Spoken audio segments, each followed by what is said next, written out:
Do you like whales? No, no, no, no, no, no. I don't wanna. No, no, oh, no, no, no.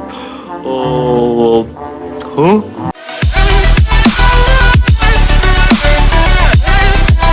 What's up, dude? This is Whale Hitter doing Packet Tracer 3246 for CCNA 1. Let's jump into this thing, huh? So today we're going to be examining HTTP web traffic and understanding how it works between a client and a server. All right, so let's jump into this thing. So pull up your simulation mode by clicking on that little guy right there. It's going to pop up your window. And it's going to ask you to go to this web address, www.osi.local.com. Local. So let's pull it up, go. And also make sure that your filter is set correctly. So you go edit filters and make sure you only have this HTTP on. Okay, now let's click this 4 times. 1, 2, 3, 4. Let's pull up our computer again and success. Look at that. We've got our web page displayed. Pretty cool, huh? Now let's examine each piece of this process here. Just go back there because that check mark blinking constantly kind of bugs me. Step 3. Click on the first colored square box under the event list right here. And it may be necessary to expand the simulation panel, blah, blah, blah. The PDU information device web client is right here. So we know that when we're looking at this specific packet, the packet is right at the web client and it's going to go to the HTTP client.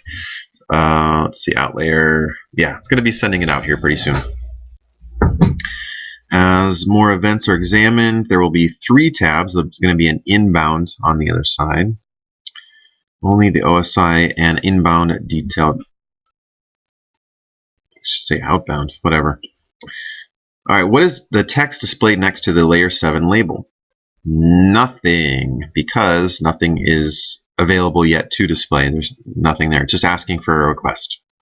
So that's why when we first pressed that go on there, when we first said, okay, go find it, it was blank. So that's kind of why. What information is listed in the numbered steps directly below the in layers and out layers boxes? It's just saying the HTTP client sends a request. It's sending out that, hey, I'd really like to see whatever that is that you have. Click on the next layer. Layer 4 should be highlighted. What is the destination port? The destination port for most, well, as of this video, it's kind of changing.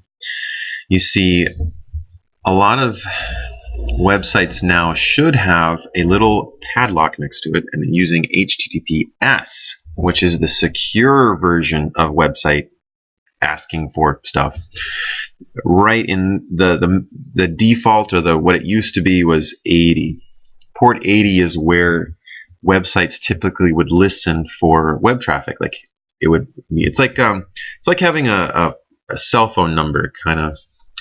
So if you can imagine that the IP address is the person, the port number would be the cell phone that you would call them on. So if the web server is right here, this 254, then it's listening on port 80 for any phone calls that may come in, if that makes sense. The source address is that 1025, and that's just a made-up number the client uses to say, okay, I'm going to call him on this line, and if he answers, I'll hear him because it'll be addressed back to me at 1025. Don't worry about memorizing this, but you are going to want to memorize this number for websites. HTTP traffic, port 80. Let's see, layer 3 should be highlighted next. What's the destination IP address? And that's the website. That's the web server's IP address where this request is going to go. Click on the next layer. What information is displayed at this layer? Well, it's the source and destination MAC addresses is what's displayed there. And the MAC addresses are used for like sending things to the next hop. For instance, if it saves each device from having full knowledge of the entire internet, and it also saves a ton on IP addresses. So a MAC address is globally unique, And when you send something off, it's going to want to know what MAC address it needs to send it to next. For instance, there usually is a router between a web server and a client. Not in this case, but there usually is. So if it says, I want to go to this destination address, would be that of the web server. It's coming from the source address of the client. And if there was a router up here, I can put one, if it'll let me. Maybe not. There it goes. The web traffic, it would say, I want to go to this website, and it's going to send it off, but it's not going to send it off to the MAC address of the server. It's going to send it off to the MAC address of the router, and the router is going to say, oh, cool, I need to route this off to this address, and I go, boo, and it would send it off to the next MAC address, and that would change again. The source and destination MAC addresses change with every hop it makes, so a router would be one hop, and we can just delete that now. Yes, I do want to delete that. Uh-oh. Oh, crap. What button do I need to press? This one. Crap. Me talking, and I lost all my packets. Doggone it. Let's go back and do it again, right? Desktop.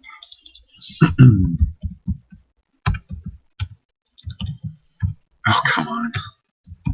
There.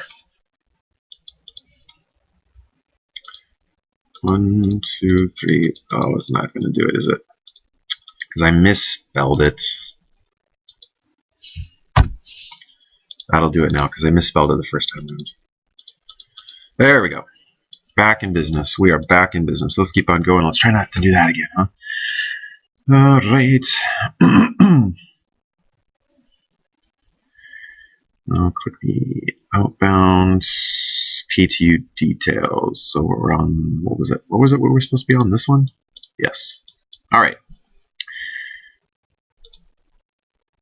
What is the common information listed under the IP section of the PTU details? So that's the IP and everything underneath it. The common information here is the source address, that of the client, the destination, that of the web address or the web server. And it's going to be the same thing for ports on the TCP. That's like their phone that they're listening on, the line they're listening on. And the source port changed because we did another packet because I messed up. Sorry, I'm sorry. What is the host address that's listed under the HTTP section? So that's down here, and we have to do this little down arrow thing. Host address is the OSI.local. Let's see. Click the next colored box under the event list. So I'll close this one. And look, there's only one layer. What the heck is going on? So it's just, what it's doing is it's transitioning from memory, and it's being dumped onto that line. So it's sending it off now at this point in history. Okay, what else? Reading through, speed reading through. Advance to the next HTTP box, information. So that's this third one. Scroll through the layers at the top. This notes the server is now sending the information back to the client. So you'll see these arrows. There's an arrow here, meaning coming in. It's going to go through the layers, starting at 1, going 1, 2, 3, 4, and then it comes up to the server at the HTTP level and saying, or the web. I'm struggling with my words. The web server will say, okay, the application it wants is the web address or the web page, excuse me. So it's going to transition to the outside. I'm going to send the website back to them, the web page, and then it's going to go through the layers again. It's going to say it's going to come from the port 80, so that's the phone it's listening on or that line it's listening on. It's going to send it back to that 1027, and then the source port is going to change. Notice over here the destination port is the 254. The source port on this, or the source IP, excuse me, on this side over here is that 254. Over here the source is the 1.1. Over here it's going to be that 1.1 as the destination because it's just being sent back to the same address as it was requested on. And the same thing on the MAC addresses. They're just going to be flip-flopped. Excuse me for a drink of water. All right. And that's all that information there. Click on the outbound PDU details. That's this right here. Come on down.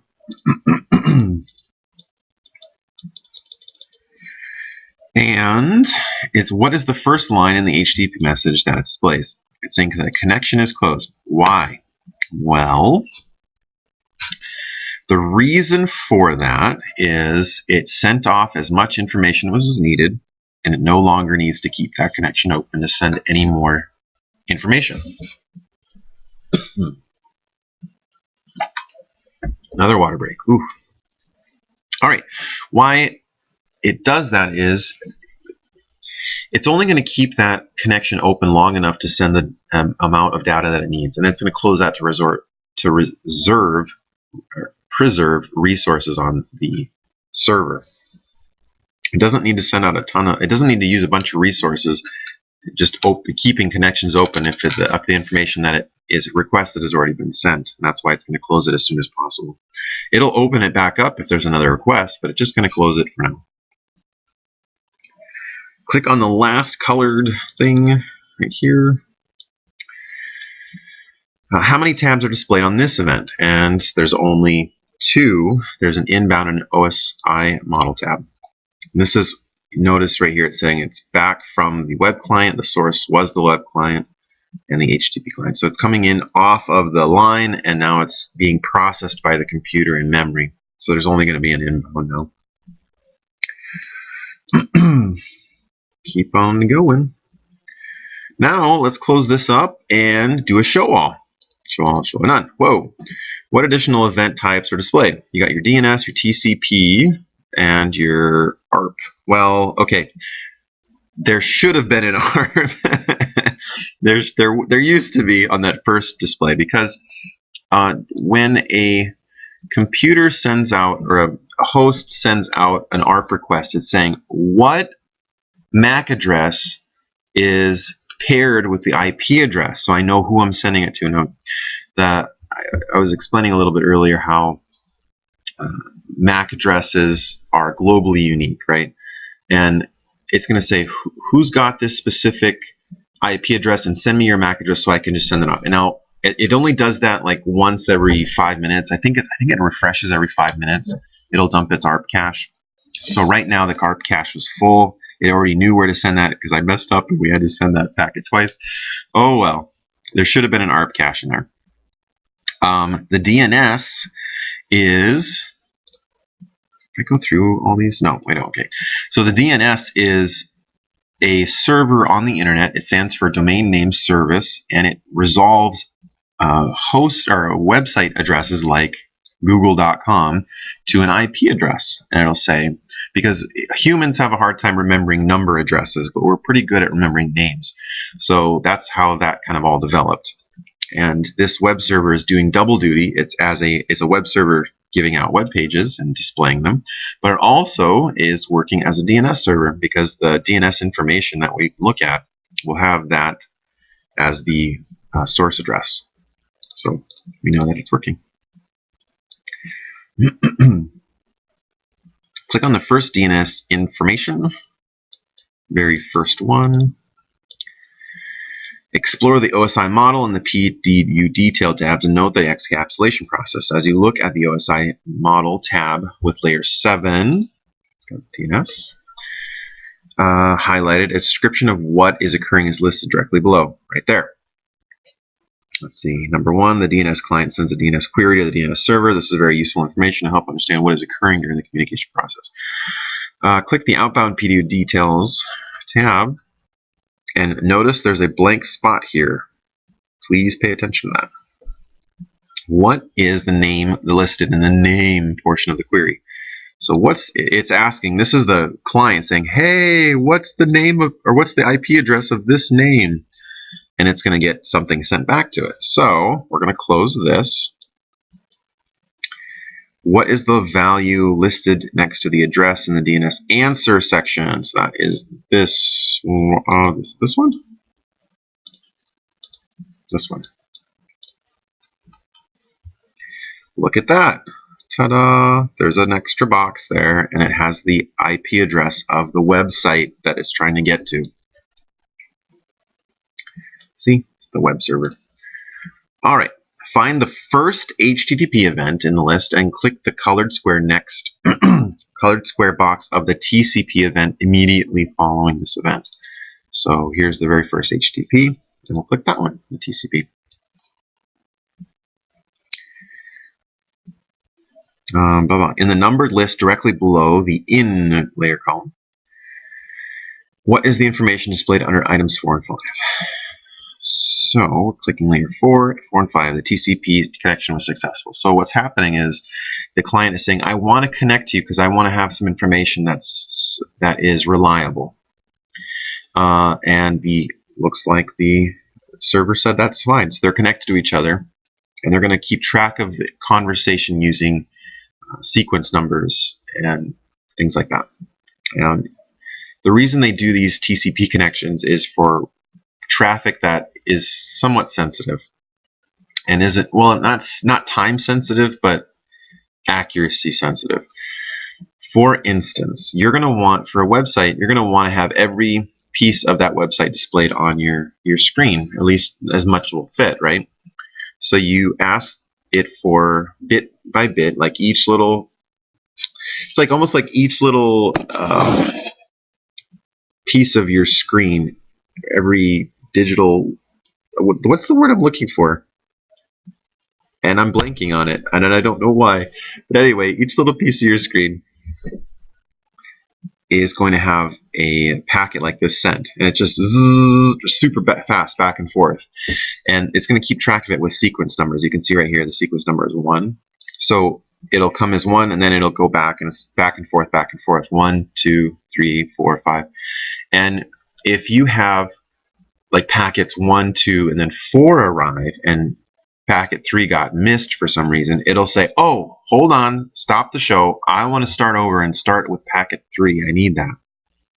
And so that's the way it'll keep track of things. So, because sometimes packets get lost, you know, you're not going to have every single packet. Now, stuff that's time sensitive, like a phone call that goes across the internet, or like you're streaming videos off of Netflix or YouTube or whatever, packets that get lost in there, unless it's a whole bunch, then you'll notice lag. But typically, if there's 1 or 2, you're never going to notice just 1 or 2 little pieces of that video missing. And if you do, it's usually not a big deal. You don't want to ask for that request again. Then it really gets garbled, right? So you're just going to ignore that. And that's UDP traffic, but we'll learn more about that later. I'll click the last TCP event and here. Go to the OSI and layer 4. That's going to say that device sets the connection state to closed. Why is that? Well, there's a process between the web client and the web server that they go through. Web client will say, hey, I'm done talking to you, I'm going to close the connection. The server says, all right, let's close the connection. The web client will say, all right, I'm closed. And the web server will reply with, all right, I'm closed too. And then they kind of agree on that. And that's just to say, okay, I'm not going to be talking to you. I mean, don't expect any more traffic from me. You don't have to hold the connection open. And then again, just to keep, it's just a way to preserve resources on the server and the client both. Challenge: what port number is the web server listening on for the web requests? And I went kind of over that in detail. Port 80. How about the DNS server? Well, you can look up here, and it's going to be listening on port 53, right there. Pretty easy challenge that time around. Well, if you guys have any other questions, please don't hesitate to put them in the comment section below, and I'll get to them as quickly as I can. I appreciate you guys watching. Please thumbs up if you approve of this video, and give it a thumbs down if you suck. All right, just forget that. You guys are awesome, and you always have been. I appreciate your interest in this content. If you have any requests, go ahead and put those in the comment section below too. I can't think of anything else to say except subscribe. All right, peace.